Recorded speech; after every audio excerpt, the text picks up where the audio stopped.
se okrene. Znači nema za 2 života da nam ode.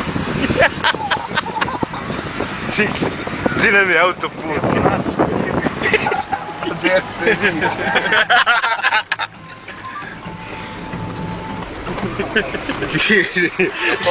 Predeo je divan.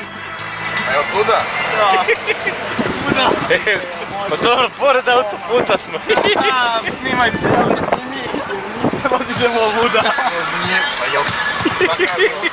Šta kaže, ne kaže ništa. Sad neće da pričam. Ti sama. Kako nas je zajebala kurva, mamu joj jebem. A sad neće da kaže ništa. Sad neće ništa da kaže, no? Mater, pa se ovo, evo ti. Vidi ga. Pa sam.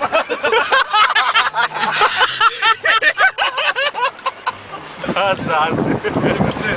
Zec je, šta je? Čekaj da ga napodnemo da je... Zatvori, da. Mi dalje nastavljamo da idemo. Ali sad već ima tucanik. Dobar Evo, sad ti imate pas da ne ostane bez auspuha. Nemamo u sredu. Šta će nam auto?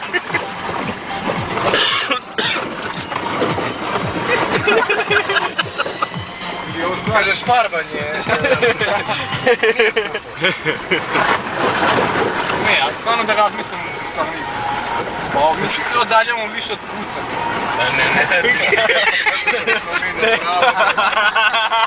Onda slušamo tetu. Znaš koliko kilometara?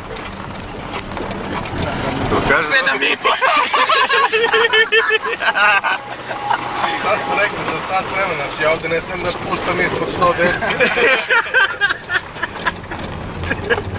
Dobro je tucanik.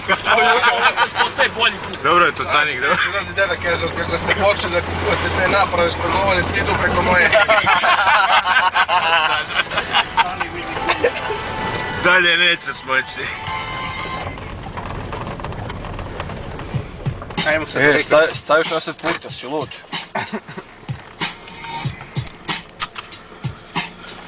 Šta ćemo? Stavit ću na pauzu ovo snimanje. Cijela, s te strane.